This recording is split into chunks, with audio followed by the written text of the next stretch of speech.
Ronan Vale had learned to read hunger the way a sailor learns to read weather, by the tilt of a jaw, the flick of a wrist near a napkin, the evasive smile that says a person needs something they're tired of asking for.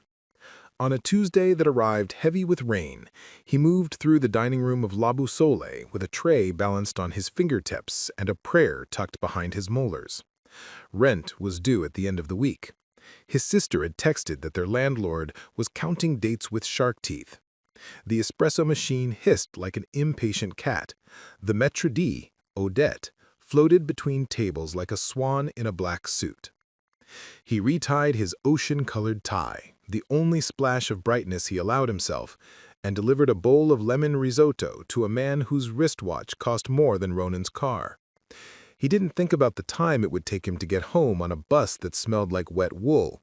He didn't think about the way ceilings creak when a building is tired. He didn't think about anything, because thinking led to worry, and worry was heavy, and the dining room demanded a light touch. A gust of air pushed at the front doors, and 3 people entered, carrying the weather in with them. A woman with hair pinned back like a promise, a boy of about 8 with noise-canceling headphones the color of river stones, and a man whose eyes did that constant sweep people hire bodyguards for. Ronan catalogued the scene in a heartbeat. The boy's hands moved through the air in quiet, looping shapes. His gaze skated just past faces and landed on textures. The pattern of the marble floor, the fire's reflection in the brass rail, the seam where wall met ceiling. The woman's hand rested on the boy's shoulder, and her mouth tilted in apology before anyone had been inconvenienced. "Good evening," Odette sang, and the room pretended not to look. The bodyguard murmured a name that sat just out of reach, like a chorus he almost knew. Ronan only heard the woman say, "A quiet corner, please." Before we jump back in, tell us where you're from. If this story moves you, please subscribe. Tomorrow I have a special story for you. Odette ushered them toward table 16, tucked near a wide window where rain made short silver ladders down the glass. Ronan felt the slender thud in his chest he got when a situation might require gentleness. He had been the kind of child who was too much for rooms with rigid rules, and too quiet for rooms that required noise. He recognized the flight pattern of people who needed the world softened a notch. The woman brushed a thumb over the boy's headphones, then caught Ronan's glance as he approached. Her eyes were not just expensive, they were saturated with that exhausted alertness parents live inside when the world is a hedge maze of small dangers. "She's hungry," she said, voice low with apology, "but we might need to modify." "We're good at modify," Ronan said. He kept his voice warm and unhurried. "I'm Ronan. What's your name, buddy?" He bent slightly, keeping his body language narrow and non-threatening.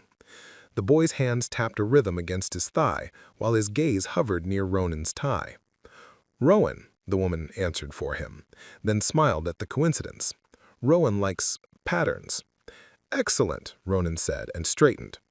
"I've got patterns. The risotto tonight is like rain made solid, very calm." He set down water without ice, noting how Rowan's shoulders eased when the glass didn't clink. "Any textures we should avoid?" "Crunch," the woman said, then corrected herself. "Unexpected crunch." Ronan nodded. "We can do risotto without garnish, smooth all the way through." He glanced at Rowan again. "We can also do pancakes if you like circles. We call them mooncakes here." Rowan's mouth did not smile, but something inside his posture softened like a wire uncoiling. He traced small circles on the table with one finger. The woman inhaled, released it, and tried on a grateful smile that didn't quite fit. "Thank you," she said. "I'm Arya." She didn't offer a last name. "Welcome, Arya," Ronan said, and took their order. Plain risotto, a buttered noodle side, pancakes if anyone panicked, tomato soup strained smooth and warm. He offered bread with the crusts cut off. He offered patience like a napkin. The dining room, that sea of quiet performances, swelled and emptied with plate arrivals. Ronan worked the way he had learned, listening first, answering second, moving like a sentence with all its clauses in the right places. He kept an eye on table 16 the way you keep track of a kettle about to sing. It was the soup that made the room tilt. Rowan watched the red swirl settle and reached out with careful hunger. A clatter split the calm as a table across the room erupted into laughter, a joke punctuated with a palm slapping wood. Rowan flinched. The bowl wobbled. Arya's hand had moved, but not fast enough. Red arced across white linen, and Rowan's breath came apart. He made a sound like a zipper catching on cloth, a tight, rising whine, and pressed his palms against his headphones as if he could push the world quieter by force. The bodyguard took half a step forward. Ronan lifted his palm in a small hold-on gesture and crouched to make the table and the boy his horizon. "It's okay," he said, slow. He didn't say it like an instruction. He said it like a weather report. "We'll fix it." He slid a clean napkin under the bowl, a ship under a listing house. Arya's hands fluttered, torn between soothing and apologizing. "I'm sorry," she said, to the air, to the room, to every diner who had chosen a Tuesday to be ordinary. She didn't finish. She didn't know them an explanation. Ronan kept his eyes on Rowan's hands, which were drawing tight, looping shapes in the air like the figure eight of an anxious swallow. He mirrored the pattern once, slowly in the space between them. The boy's gaze ticked to him. Ronan created the loop again and then broke it softly, flattening his hand so the shape became calm. He set the napkin at the edge of the table within Rowan's peripheral vision. He waited. A whole minute stretched like taffy. The room's noise condensed and thinned, threads of sound instead of rope. Rowan's breathing found the hook it needed. The tight shape loosened. He touched the napkin's corner with his pinky, then his whole hand. "There we go," Ronan said, almost whispering. "Would you like your soup in a cup instead? Like a warm drink? Easier to hold?" Rowan didn't look up, but his chin dipped once. Arya's eyes wet the way eyes do when relief arrives disguised as a person. "Thank you," she said to Ronan, and then to Rowan, as if gratitude were a language she always wanted him to hear. In the kitchen, the chef lifted a brow high enough to scrape the hood vent when Ronan asked for soup in a mug. "It's a brasserie," the chef said, as if the word itself had edges, "not a cafeteria." "It's Tuesday," Ronan said, which was code for not busy enough to be precious. "He needs the handle." The chef grunted and ladled tomato velvet into a heavy white mug. Ronan wiped the rim himself and returned to the table with the gravity of a ceremonial bearer. He set the mug on a small saucer and offered it directly into Rowan's line of sight, not to his eyes, but to the place his eyes seemed to want to land. "Warm," he said. "2 hands." He modeled the grip on his own mug, the staff cup he wasn't technically supposed to carry in the dining room. Rowan studied Ronan's fingers, then placed his own around the mug, mirroring exactly. The first sip pulled a small sound from him, something like the vowel in home. Arya laughed, the kind that comes out in relief fragments. She lifted her water and sipped, as if the motion could make normalcy grow. "You are very good at this," she said, voice low enough that Ronan could catch it. "Most places make us feel like a problem." "People aren't problems. Rooms can be." He nodded toward the chandeliers, the hard floors. "We can soften rooms." Arya looked at him with a surprise that complicated her face. People didn't usually say things so simple and so correct in the same breath. "What did you do before this?" Ronan smiled without showing teeth. "This, mostly. In different rooms." He didn't add that the rooms had included a hospital cafeteria where he'd learned the art of quiet, and a late-night diner where you could be poor and loud and no one left hungry unless they chose to. He didn't say that his life had been a long apprenticeship in recognizing when a person needed a handle instead of a bowl. The rest of the meal unfolded like a page that had decided to be kind. Ronan paced the table with care. He refilled, he checked, he offered, and he disappeared when offering wasn't the right verb. When dessert conversations began to hum across the room, Arya asked for the bill with the slightly impatient gratitude of someone whose time was a stitched-together thing. The bodyguard signed with a pen that might have been a wand if stories were more honest about where magic comes from. Ronan tucked the leather billfold back toward his apron and ran the payment. It was only when he returned that he noticed the napkin. Rowan had been drawing with the stub of a pencil, small concentric circles like raindrops inside a puddle, each ring touching the next without breaking. No crunch, no surprise. He had drawn Ronan's tie too, only more beautiful. The ocean color had become a river in graphite. "For you," Arya said, when she saw where Ronan was looking. "He doesn't always, but sometimes, when things feel safe."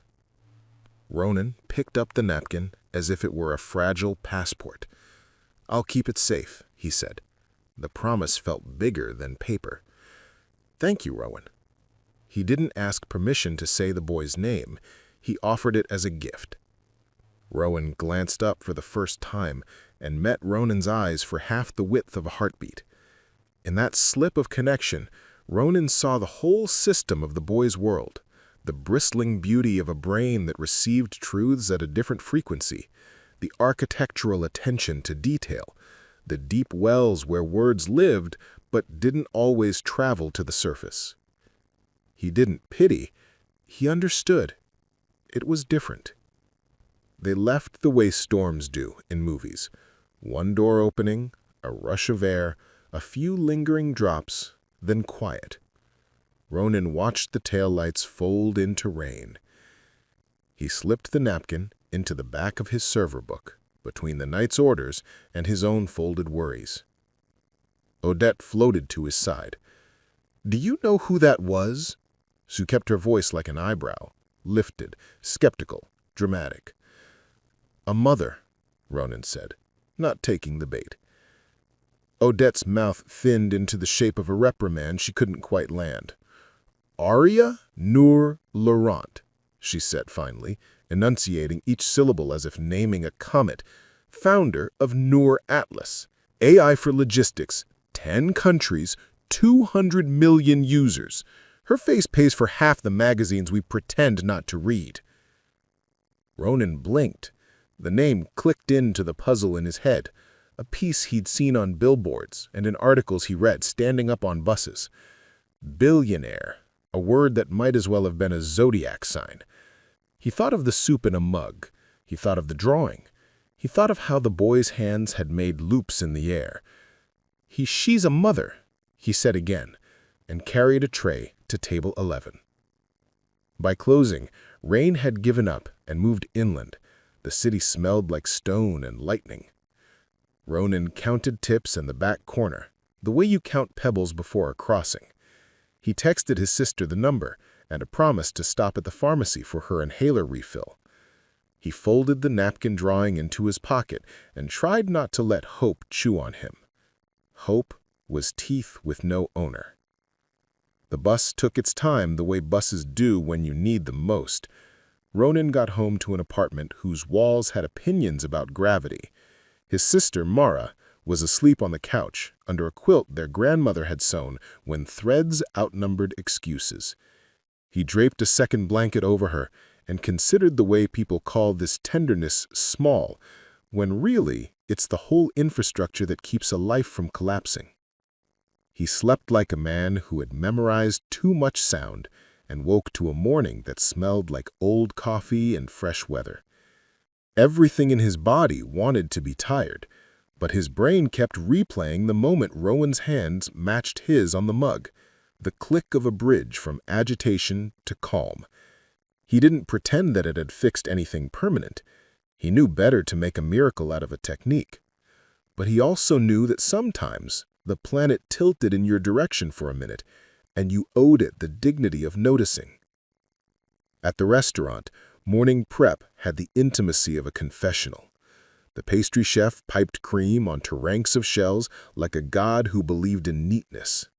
The chef chopped herbs while rehearsing arguments for the supplier who'd sent spinach that looked like it had given up on photosynthesis. "Big day," Odette said, stepping into Ronan's path with the subtlety of a door. Lunch reservation at noon.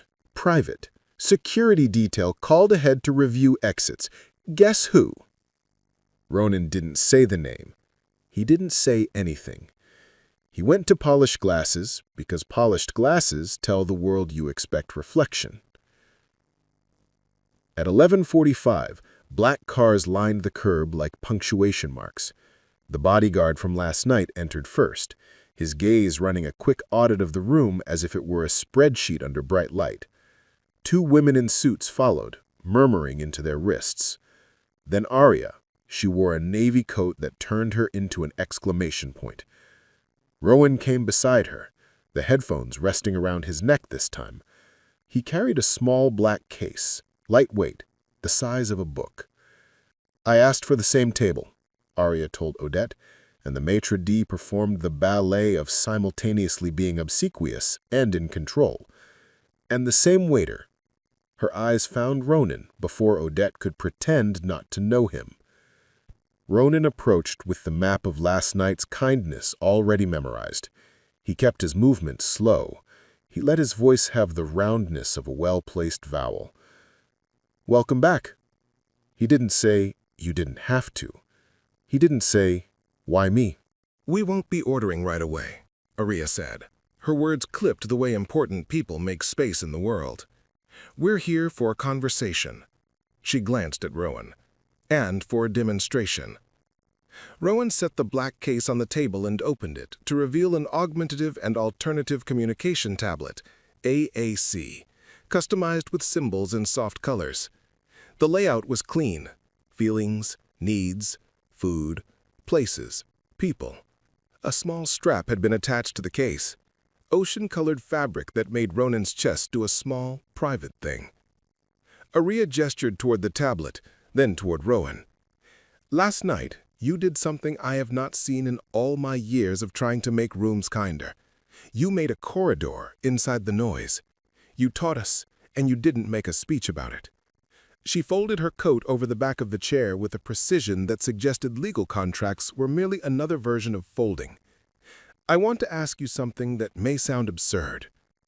Odette drifted closer, drawn by phrases like a moth by light. The chef leaned in the kitchen doorway, a dish towel over one shoulder. The room did that thing certain rooms do before a storm, quieted itself, waited. Arya placed both hands flat on the table. "Ronan Vale," she said, and everyone flinched because no one ever says a waiter's full name in public, not like that. "I want to hire you." She let the word sit long enough for the air to discover its edges. "Not as a waiter." Ronan felt the floor under him choose a different idea of down. "I don't understand." Because sometimes truth was a shell you could hide inside for a minute while the weather figured itself out. Rowan has a suite of speech tools. He has therapists. He has more resources than is reasonable for one child to possess. But none of that helps when the world refuses to change shape. Restaurants, airports, schools, waiting rooms, the places where life happens in between. They are not built for him. They are not built for millions of people like him. She tapped the tablet once. Rowan's fingers hovered over a tile and then pressed like. He pressed another, room. Then safe. Arya smiled at him, then looked back at Rowan. "I am building an initiative, Nor Atlas Care.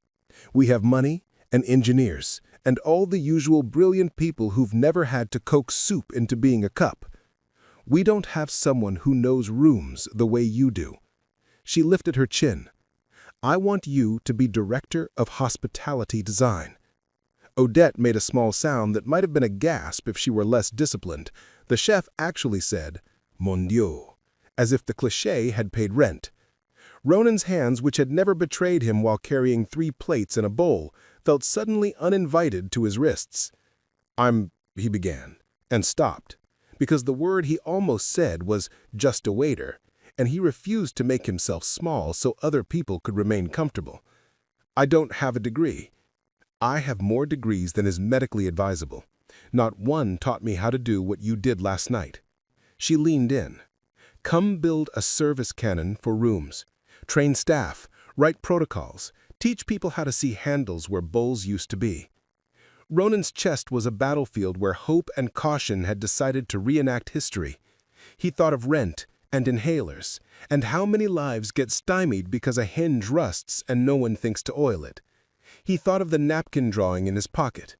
He thought of Mara, whose lungs behaved like a music teacher who didn't believe in children. Rowan capped the tablet again. A soft, synthetic voice spoke the words, "Ronan, help me."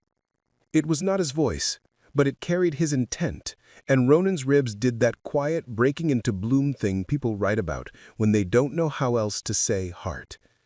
Aria slid a manila folder across the table. Contracts sat inside like promises that had attended etiquette school. Numbers waited behind paper with the polite patience of people who had never had to be urgent. She asked him to start with La Boussole. Pilot protocols here. If it works, we scale. Her eyes cut toward Odette and then to the kitchen doorway, assuming the establishment is willing to collaborate. Odette straightened as if the word collaborate had accused her of something. "We're a brasserie," she began, as if that was both explanation and decree. Arya's smile didn't change, but the room felt the temperature decrease by 2 degrees. "You are a business that could be known for something besides its mousse," she said, and then the smile did change, warmer, a holiday you forgot you had earned. "Or you can be the place that turned us down. Up to you." The bodyguard, who had been pretending to be furniture, coughed into his fist to hide a laugh. Ronan touched the folder but did not open it. The paper was heavy, the way expensive paper pretends not to be a performance. "What would it look like?" he asked. If he'd learned anything from rooms, it was that how matters more than what. Arya tipped her chin toward the dining room. "Audits, acoustic mapping, where the noise pools, where to add soft, signage with icons, not just letters, staff training on sensory-aware service, menu reformatting with symbols and texture descriptors, floor plans that make escape routes clear without feeling like escape routes, cup handles where bowls used to be." She paused. "You did half that in your head last night without a single meeting." Ronan laughed because sometimes the body releases pressure in small, human ways so you don't pop like a cheap balloon. "Meetings are where rooms go to get tired," he said, and Arya grinned like someone who'd been waiting for him to say exactly that. "Compensation," Odette said crisply, reminding everyone she was still attached to the planet. "And hours, and who owns the IP, and whether this establishment is cited in your literature so as to benefit from the reputational uplift." Arya folded her hands. "Miss Odette, I don't negotiate with rooms." She nodded toward Ronan. "I negotiate with the person who knows how to change them." Ronan felt a kind of vertigo that had nothing to do with height and everything to do with possibility. He had been a man who bent noise into corridors. Now someone was offering him blueprints. "Why me?" he asked. "Because sometimes you must place the obvious on the table and see if it stays." Arya considered him for a long moment, weighed him against a scale no one else could see. Because you fed my son without making him feel like a problem. Because you saw the room instead of requiring him to do all the work. Because you asked about crunch." Her voice thinned at the end, the way a strong rope does after years of weather. "And because when you looked at him, I didn't see pity or performance. I saw respect." Rowan's fingers drummed a pattern on the table. 4 beats, then a pause. Ronan matched it on the wood with his own, the way a person says hello without grabbing a hand. He opened the folder. The top page listed a number that made the inside of his skull go bright. He thought of months without fear, of replacing the apartment windows so they didn't rattle like a threat during storms, of Mara breathing like a person whose lungs had remembered their lines. He thought of rooms opening like flowers on a timer instead of like traps. "I need," Ronan began, and Odette cut in at the exact moment Arya lifted a hand. "To think," Arya said, over Odette's interruption with genuine understanding. "Of course, we'll be here for lunch. We'd like risotto again, in cups." She smiled at Ronan. "We figured out we like handles." Ronan let out a breath that had been holding its own breath. "In cups it is," he said, and turned toward the kitchen, the folder under his arm like a life he wasn't sure he had permission to live. The chef peered over the line as Ronan approached. "What was that?" he hissed. "Do we still have a restaurant, or are we now what is the word? Pilot?" "We have a lunch to serve," Ronan said, because he had learned to locate the next correct action and perform it cleanly when the rest of the world tilted. He ladled soup into cups and felt the smallest smile drag a chair up inside his chest. By the time he returned to table 16 with the cups on a tray, the dining room had done its chameleon work, pretending that nothing in the past 10 minutes had altered the architecture of the afternoon. Arya's attention was on Rowan, who had opened a new page on his tablet labeled Places.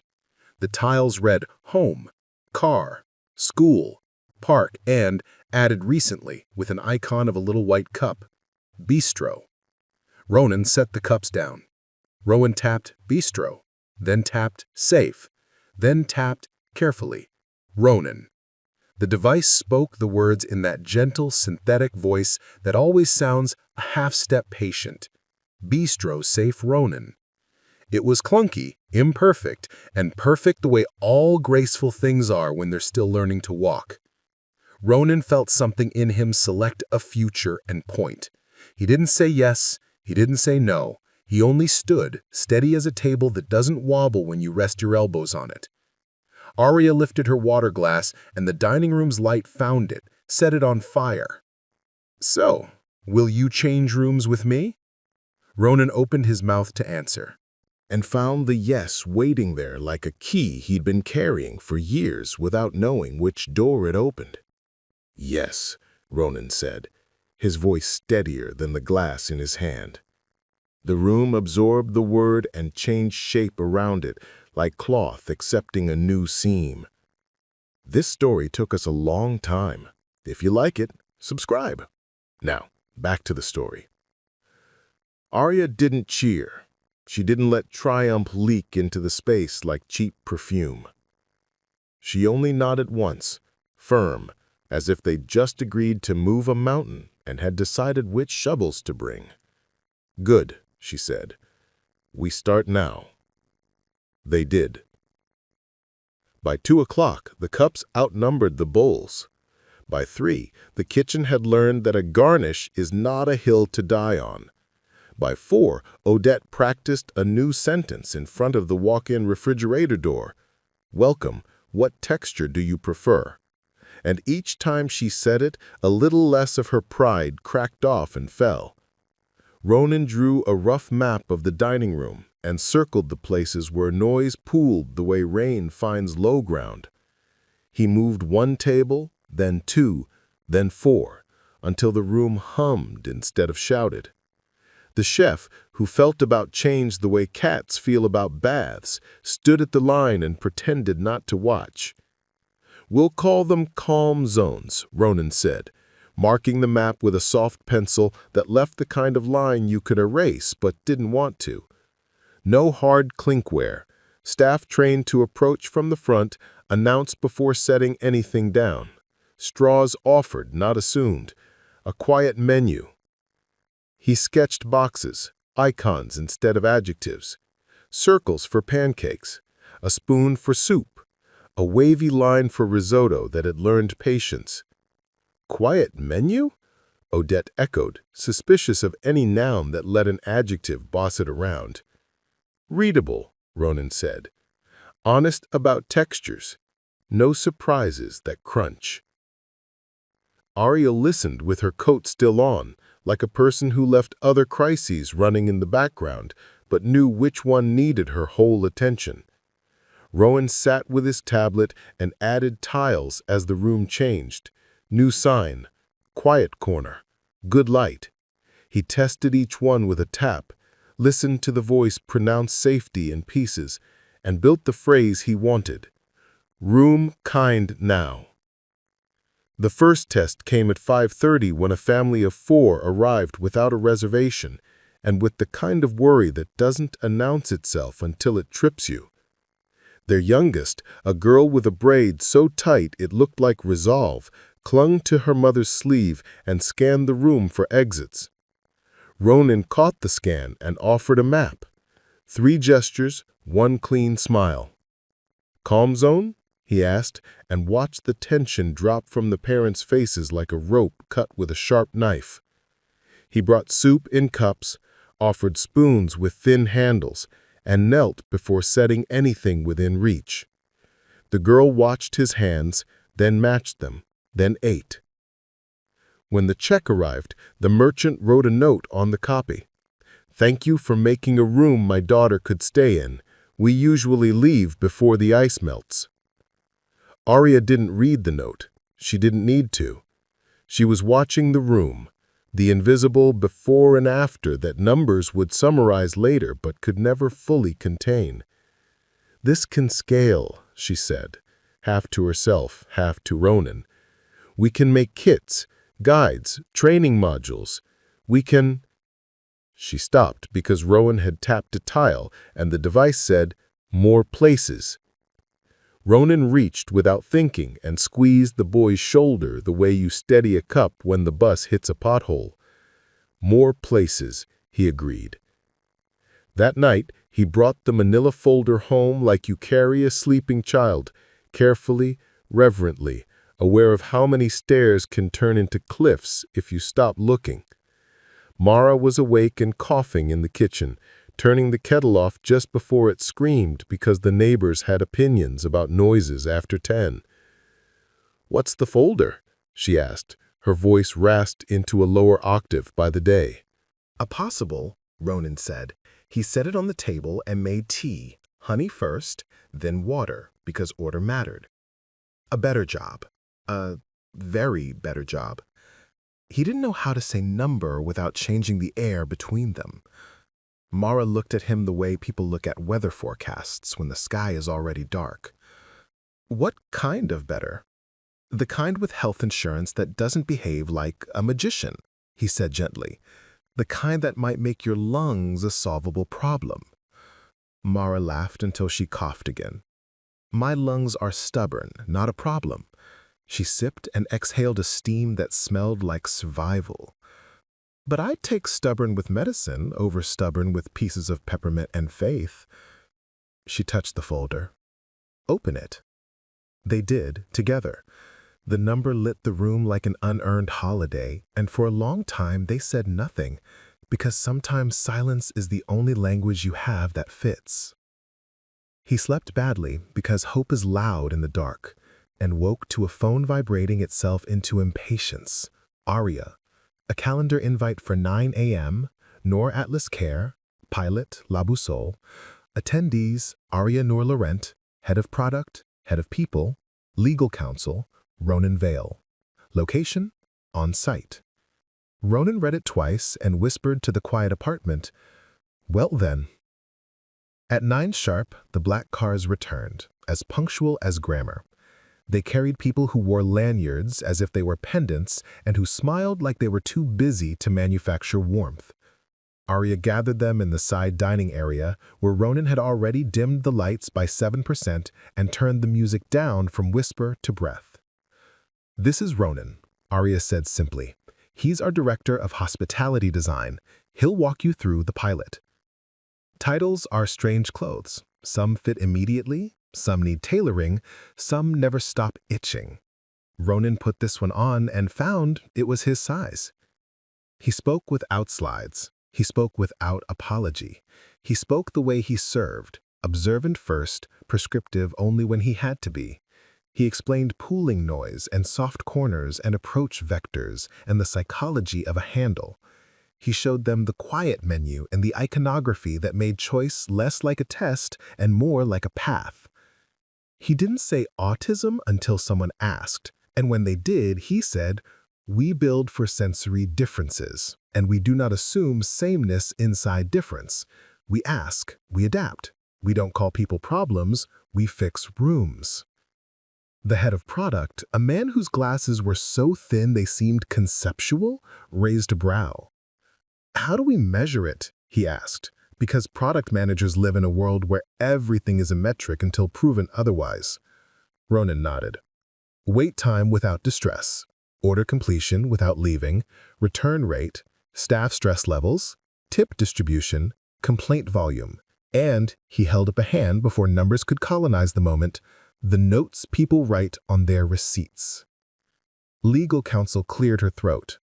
Liability, she said, crisp as lettuce. If we designate calm zones, do we create exposure when a guest outside those zones needs accommodation and doesn't receive it? Arya didn't look at her. She looked at Ronan. We create a standard, Ronan said. Then we train it, then we audit it, then we adjust it. We don't promise perfection, we promise attention. It was not a legal answer. It was better. The pilot began like a story learns its characters, quietly in the corners, with small corrections that felt like grace. Ronan wrote a training guide that read like instructions for kindness and printed it on paper thick enough to survive kitchens. He ran sessions where he taught staff to announce their presence without breaking the air, to stack plates silently, to carry the kind of patience that didn't grow mold after 10 minutes. He introduced the handle test. If you can't think of a way to add a handle to a thing, literal or metaphorical, don't serve it until you can.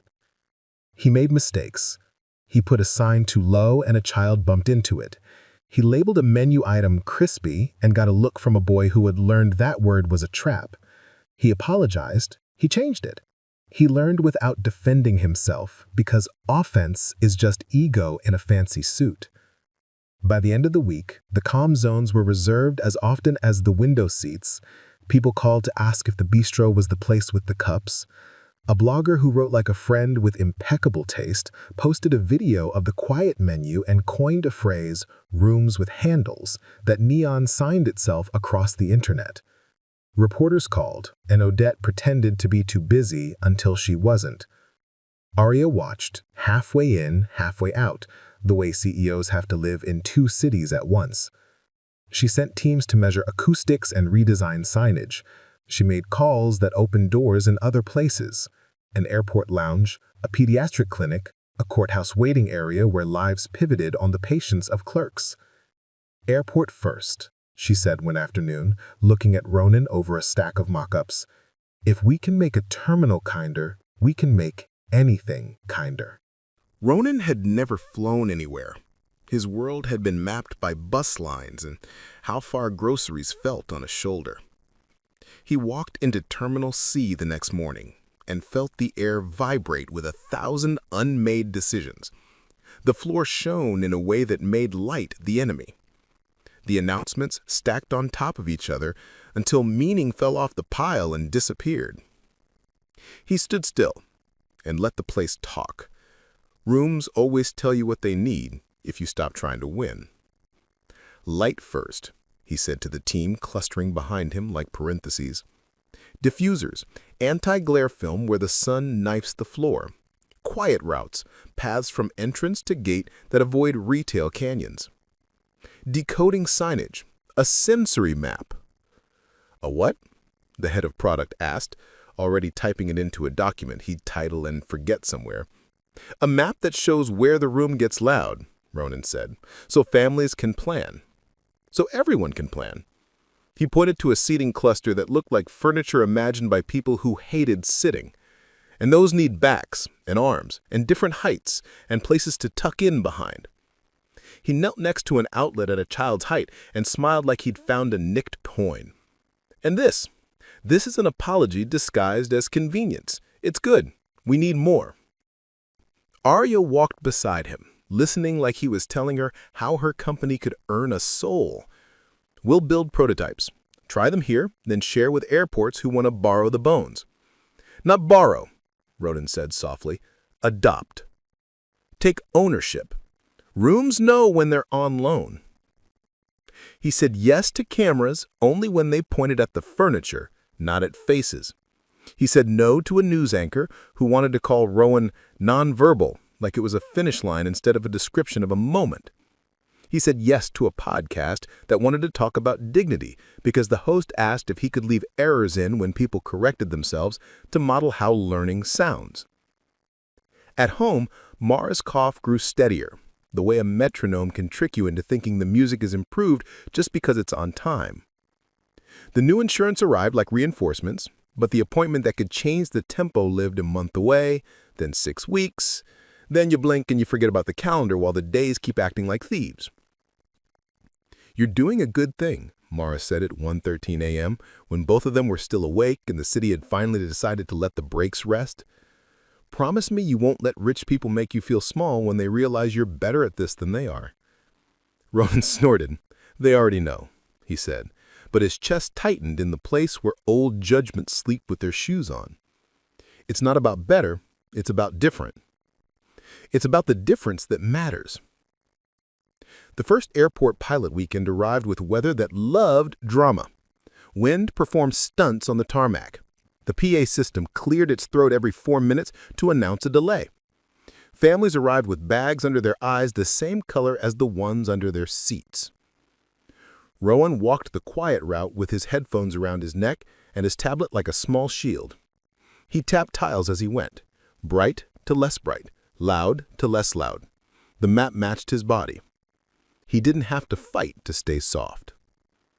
A boy by the windows began to curl up inside himself, the way you do when the room becomes a roar. His mother rubbed his back in circles that said, "I love you and I am helpless at the same time." Ronan knelt. "Handle?" he asked gently, and the mother blinked, tears rebooting into questions. He offered ear caps from a small kit labeled "Room Kind Now." He guided them to the tucked-in seating behind the planters where light behaved better and noise had to crouch to get through. He taught the boy the palm press, the slow, firm contact of your own hand over your own hand that tells your nervous system the borders are still where you left them. The boy breathed. The mother cried, the quiet kind. The airport director watched and said to Arya, "If this works, I'll ask the board for a budget line with your name on it." He laughed like a man who knew budgets were real, but miracles happen more often than people admitted. It worked. It didn't work. It worked again. Ronan wrote a sentence on the whiteboard in the temporary office they'd borrowed from a defunct airline. "We don't expect perfection. We expect responsiveness." He underlined responsiveness 3 times until the word looked like a ladder. On Sunday, as planes returned to believing in schedules, Arya asked Ronan to walk with her to the observation deck. Glass on 3 sides.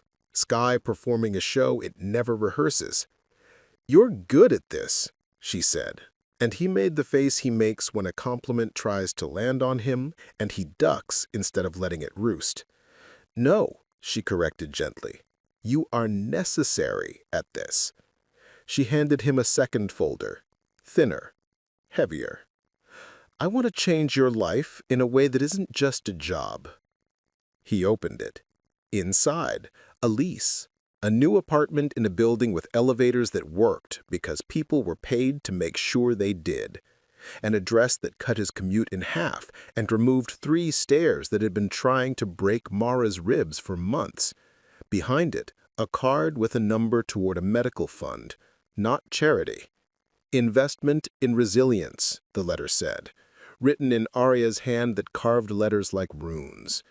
"I can't take," he began. Reflex spitting the word out before thinking could throttle it. Pride is a coat you keep wearing even when it's July. "You can," Arya said, with a softness that predated money. "Because you are already giving, and because my son needs you to stay healthy, and because sometimes the story should skip the part where good people go broke." She sighed, exhaustion clipping her vowels. "Let me be useful." Ronan swallowed a knot that had been pretending to be a throat. "Thank you," he said, the only honest phrase left. They stood there, 2 people who'd built empires out of completely different materials, and watched a plane draw a line across a sky that didn't care about lines. The first backlash arrived Monday, on schedule, wearing a suit sewn from fear. A columnist with a column that wheezed under the weight of its own certainty wrote that Noor Atlas care was infantilizing the public sphere and that coddling the sensitive would erode the resilience necessary for civic life. He used the word snowflake twice, and was proud of it. The piece traveled as outrage does, fast, hot, sticky.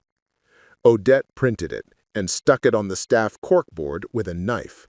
If resilience means drinking soup out of a bowl while an airport screams, he can have all of it. Ronan didn't respond in public. He built a new training module called When the Room Fights Back, and in it he wrote the sentence, "This is not about thinner skin. It is about thicker compassion." Rowan came to the airport on Tuesday to cut a ribbon that was actually a fabric loop with a magnet, because scissors are sharp and showy and sometimes dangerous. He tapped tiles on his tablet and said to the assembled cameras, "I like when rooms try." The clip went viral because truth in small words is the kind that sticks. On Wednesday, Mara's doctor called with a new phrase that had been circling their home like a hawk that wouldn't land. Surgical evaluation, he said, and the word evaluation put on winged shoes and ran. Ronan sat on the edge of the tub with the phone pressed to his ear and nodded like it was a person who needed encouragement. "Go," Arya said. "Be there. We'll cover the shifts." Hospitals are the cruelest rooms, and the kindest, sometimes in the same 5 minutes. Ronan sat with Mara while a surgeon explained the shape of the future in diagrams that looked like origami instructions for people who had forgotten paper existed. He asked 100 questions, and stopped asking when Mara's eyes did the thing they do when hope and fear become exhausted and trade jackets. The evaluation led to a date, that led to a list, that led to the part where you eat ice chips and pretend they are enough. Ronan built a little room around the hospital bed, soft shirt, headphones with the ocean, and a laminated card that said, "Please speak first. I will answer second. Thank you," in black letters that made nurses smile even when they were racing. He returned to the airport after 3 days and found the sensory map printed on walls with the kind of ink that forgives fingers. People were using it. People were better. Not cured, not fixed, just better in that measurable, unmeasurable way. Arya stood by a window, phone to her ear, brow furrowed into a map of a country that discussed everything in meetings. She hung up and exhaled thinly. Board wants a showcase, a gala, of course they do. They don't know what to do unless there are speeches and small plates. Rooms can be kind in tuxedos, Ronan said, though the idea of a gala made his skin try to leave his body. Still, donor money meant more rooms changing shape. We'll make the gala kind. They spent 2 weeks converting a museum hall into a place with handles, lighting that agreed not to shout. Quiet nooks that did not apologize for existing. A stage that curved instead of cutting. Icons next to the canapes, soft, crunchy, spicy, sweet, with staff trained to offer a small spoon taste before a mouth had to commit to a surprise. Ronan wrote his first speech and hated it. He wrote a second and hated it less. He practiced with Mara in the new apartment where the windows didn't rattle and the elevator sighed like contentment. She graded him like a kindly tyrant. "Less equation," she said, "more story. Tell them about the boy in the airport who learned the palm press." The night of the gala, Ronan stood backstage and tried not to run inventory on his entire life. The room glowed in the way expensive air glows. People arrived with names for last names. Rowan wore a small dark suit and an ocean-colored ribbon that matched Ronan's tie. He tapped the ribbon and then tapped "Safe" on his tablet and smiled without showing teeth. Arya took the stage first. She did not say billionaire. She did not say disruption. She said, "Thank you for coming to a room that is trying," and the audience exhaled as if someone had loosened a belt. Ronan followed her. He told the story right. about bowls and handles, about the palm press, about the way a room can push a person out or invite them to stay, with the same square footage and a different set of choices. He didn't look at the cameras. He looked at the people who were the cameras later, parents, staff, folks who had learned to breathe shallow in public. He asked them to help build rooms that were less like tests and more like welcome mats. Applause behaved itself. It didn't crash. It arrived and left like a good guest. They unveiled the Room Kind Now kits, laminated sensory maps, icon stickers for menus, a training booklet that smelled like new paper and useful ideas. Donors nodded, the way donors nod when the thing they're being asked to fund looks like it could actually do the thing it says. During the mingling after, a man with a smile like a coupon approached Ronan and said, "It's nice what you're doing for those people." He made those sound like a room with a locked door. Ronan's smile didn't move. Those people are people, and these rooms will be good for you when your ears get tired of your own voice. He turned before offense could put on its shoes. He found Arya near the stage, talking to the airport director and a woman with a school district on her name tag. Rowan stood between them, tapping a private rhythm only he could hear. The boy looked up when Ronan approached and tapped Ronan, then "Thank you." "Always," Ronan said. He meant it like a vow. The hall speaker pinged once, a benign bird-like sound meant to announce nothing ominous. Then the lights flickered. Once, twice. A murmur passed through the room the way wind moves over wheat. Ronan felt the air tilt. Rooms tip faster during fancy events because everyone assumes money purchased immunity from physics. Then the fire alarm woke up and decided to sing. Red strobes began their metronome. The sound arrived in the frequency that drills itself into your nerves and refuses to leave. A dozen people put their hands over their ears. 3 children cried without breath between the syllables. A server dropped a tray and then looked mortified, as if he'd broken good china with his hands instead of gravity. Ronan moved before thought caught up. He tapped the code on his phone that triggered the quiet evac protocol he'd argued for until legal had stopped rolling their eyes. The strobes softened into a steady light. The sound dropped to a lower, pulsing tone. The icons for exit lit along the walls like constellations. Staff fanned out, palms visible, mouths slow. "This way, we're with you," they said. Rowan had frozen, fingers halfway to his headphones, eyes gone glassy in that way that meant the room had become a body he didn't know how to carry. Arya crouched, her voice steady, her face calm, the way a lighthouse is calm when the boats are losing their shape. "Palm press," Ronan said, showing Rowan his own hands. "We practiced." The boy stared for one measure, then mirrored. Palm to palm. Press. Breathe. Again. Arya tapped the tablet. Safe route. The map blossomed.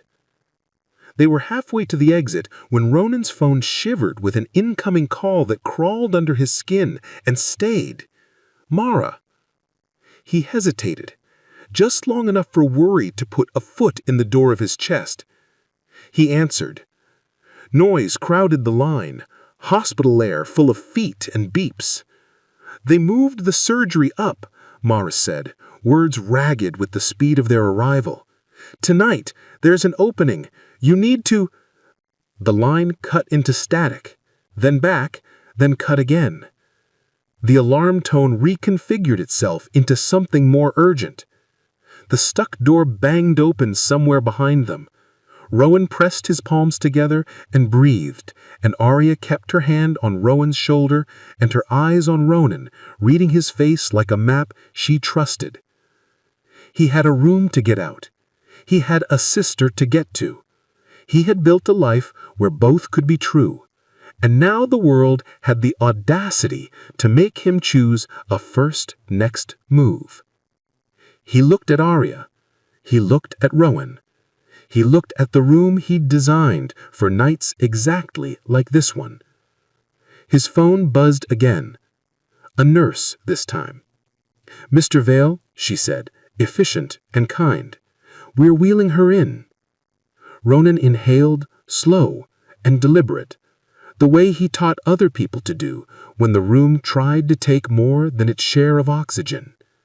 He opened his mouth. 2 more great stories are next.